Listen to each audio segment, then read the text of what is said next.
Welcome to Podcast Done For You, the show where we make it as easy as possible for you to make the right choices to advance your podcasting career. So let's get started on the show. Well, hello everyone and welcome to Podcast Done For You. Now, this is a really interesting episode for those people because it's a bit of a contradiction. On one hand, you're watching this because you're thinking, is a podcast right for you? That's the subject of today. It's one that's been brought to my attention to address on many occasions recently. And I would argue that if you're sitting here watching this or listening to it right now, it actually means that you do need a podcast. Because if half or a part or some small percentage of you is interested in having your own podcast, then it absolutely is the right thing to do. But we're going to go through a whole list of reasons why it's right for you and why it should tick a few boxes along the way, what you want it to do for you. Now, I should say as well from the start that this episode is, of course, made possible by my own program, which is Podcast Done For You, strangely of the same name, where what we do is make a podcast happen for you. You do as much or as little as you like. We do the rest. So there's information in the show notes on how to contact us, but podcastdoneforyou.com.au is where you can get to the page with all of the information. Now, let's get to the real heart of the matter here. Why would you want to have your own podcast? Why would it be the right thing for you?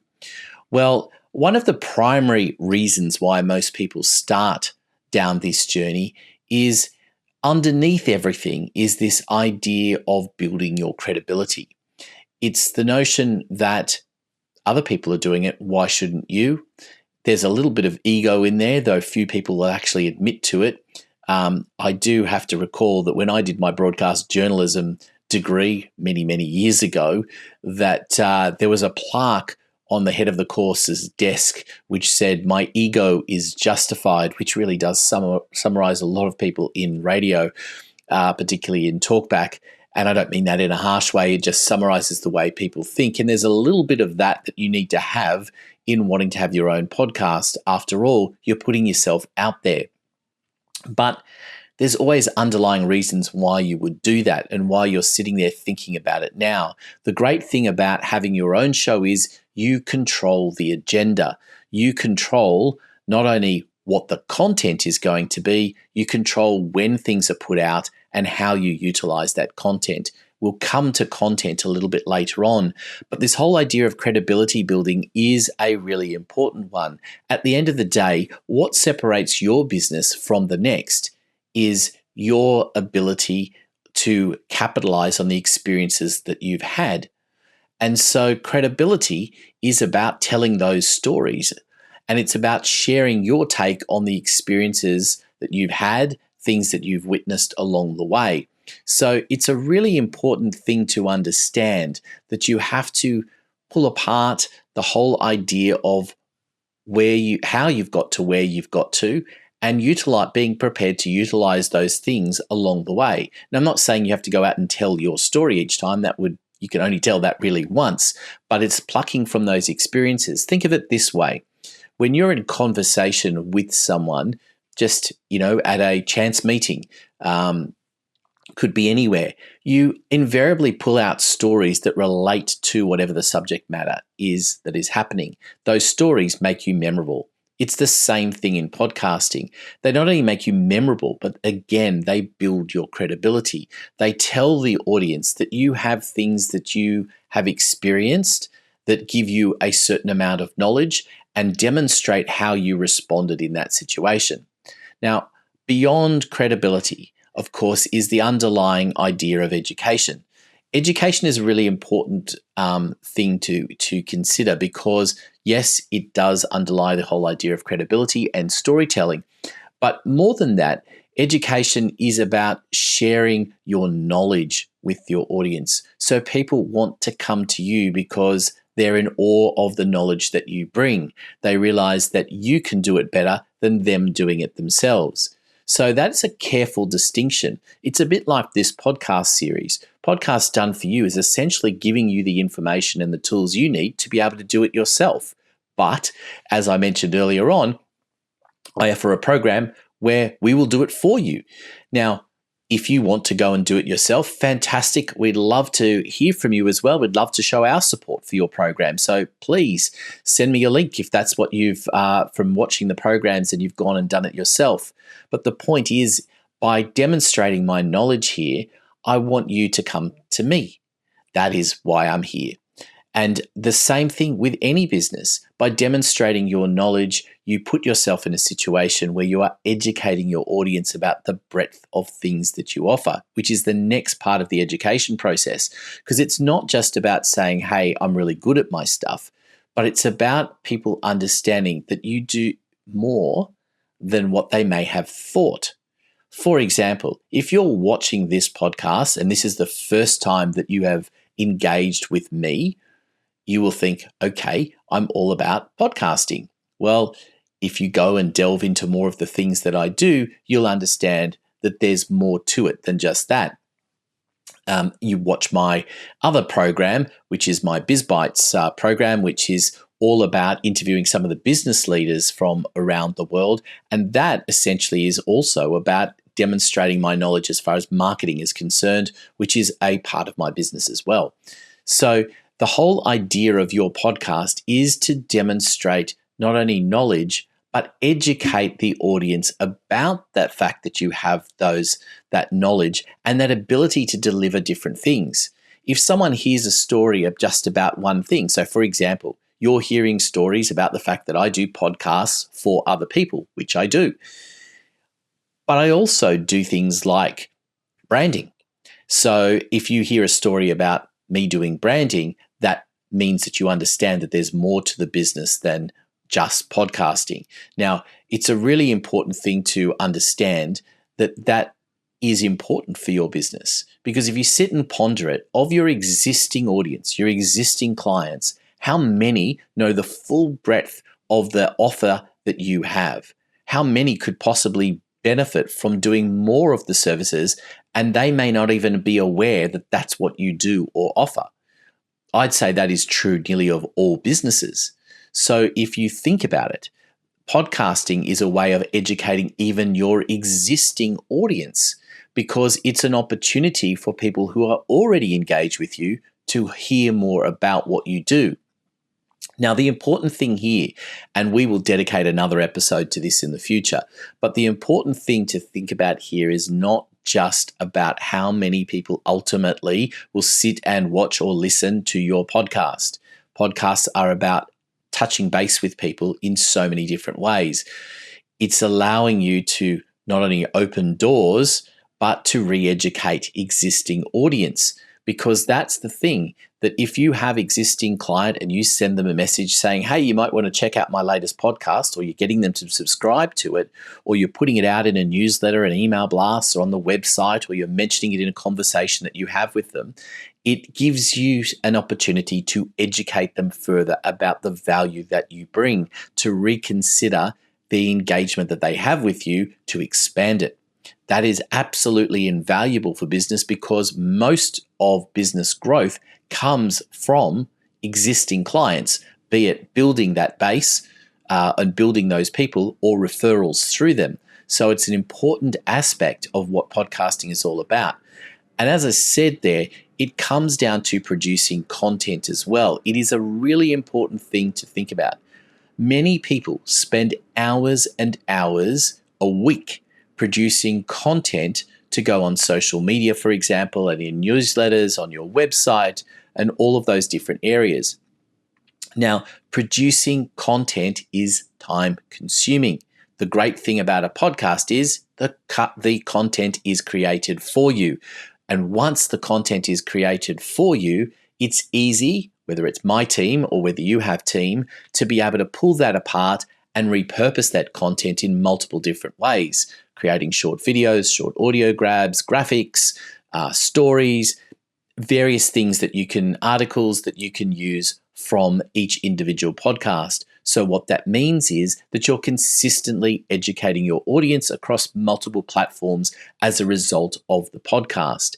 It's not just about you all the time. It's about the insights that you bring, and just that notion of reminding people. So what's really important about this idea is that it is not really critical that people listen to every word that you say in every episode of your podcast. In fact, the fact that they simply are aware of it may be enough of a reminder for them to say that there is more value and this guy has, or woman has, credibility. Now, that is an important aspect to always consider, that it is the reminders that are keeping you top of mind. Podcasting allows you to reach way more people than you would anywhere else. For example, we go all attend networking groups, or most of us do in some way, shape, or form, and you're reliant on X number of people being in the room and remembering who you are and wanting to do business with you later, and you're forcing it on them because they're there to listen, but they may or may not need what you have to offer. The difference with podcasting is that you're reaching out to an audience who has some interest in what you're saying. At the end of the day, that's the reason you're sitting here watching this now, or listening, as the case may be, is because you have some interest in this whole idea of podcasting. So that's a good incentive to enable you to really tune into what people have to offer, and it really is an incentive to listen in to your audience. That's what I'm talking about here. Not my offer, your offer. That what is it that your audience wants? You're enabling yourself to tune into them and educate them, because they are those that are watching and listening are doing so because they're genuinely interested and want you, as opposed to a networking group where it's a bit hit and miss. And again, there's a limited number of people in the room, and it happens once. Most networking groups are not recorded and distributed for people to go and reference at a later time. They're just repeated and repeated and repeated. Whereas the great thing about a podcast is it's out there. You can refer people to it at any time. The episodes stay out there for a long time. They don't always date. It's not always important for them to be consecutive. In fact, most of the podcasts that I do aren't necessarily in an order that matters. You could listen to anyone at any time. And that's another important thing, is that you can educate people even before they come and talk to you. And that's something that they can do whether they've done it off their own volition or whether because it is something that you send in advance of a meeting. So people can get a bit further advanced in their understanding of who you are and what you're about by simply tuning in to an episode of your podcast. So that education process is extensive. In fact, one of the reasons why people have a podcast is not the obvious one. It's educating existing staff or new staff. Because here's the thing, that if you're the business leader, if that's your role as either the CEO or the owner, then you've had a series of experiences within the business. Now, your team don't necessarily know all of those experiences, yet they are charged, and particularly when you're talking about sales or account managers, they're charged with engaging with people all the time. And so being able to cross-reference the stories of your business is actually really important. And what happens when you get new team? They have no knowledge of the history really and of all the stories. The podcasts allow you to capture those stories and share them with your audience. So there's another way of educating them. And it can be that it's just using your podcast to bring new people into your system. There is a series of podcasts that I do for clients where it actually isn't made public. It's used simply to educate people along the way as to what might happen if they engage with this particular company. We do a series of interviews in that particular case. So there are lots of different formats as well for your podcast, and that's something to consider. A lot of people immediately assume that a podcast has to have a guest. Now, here's one of the things to be aware of. Doing this, like I'm doing right now, and talking to you on my own and keeping you engaged is actually not that easy. Now, I'm hoping I'm making it look easy, and I'm hoping that you are being engaged along the way. If you're still at this point, then shoot me a comment, and so I know that you've made it to what point, hopefully to the very end. But the important thing to remember is that this part is not that easy to pull off on your own, so people immediately go to the idea that they should be in an interview situation. Now, I'm not saying don't have guests on your podcast. I have a podcast with guests on it. But the art of interviewing people is actually a difficult art form within itself and may not be something that is in your wheelhouse. Now, again, we'll come to the fact that doesn't stop you from having guests. I'll talk about a way to do that in a moment. But I think what you need to consider is why you do a podcast is to build your credibility. So it's important that you are positioned as the authority. So whether that is in a situation where you're being interviewed, which is why I anchor a lot of programs for people as part of Podcasts Done For You to make that easier. So people just show up, they are the experts. I'm getting them into a conversation rather than an interview in order to be able to make sure that they maximize their opportunity to tell the stories. And it's much easier to do it when you've got another person that you're sharing it with rather than simply just talking to camera as I am doing now.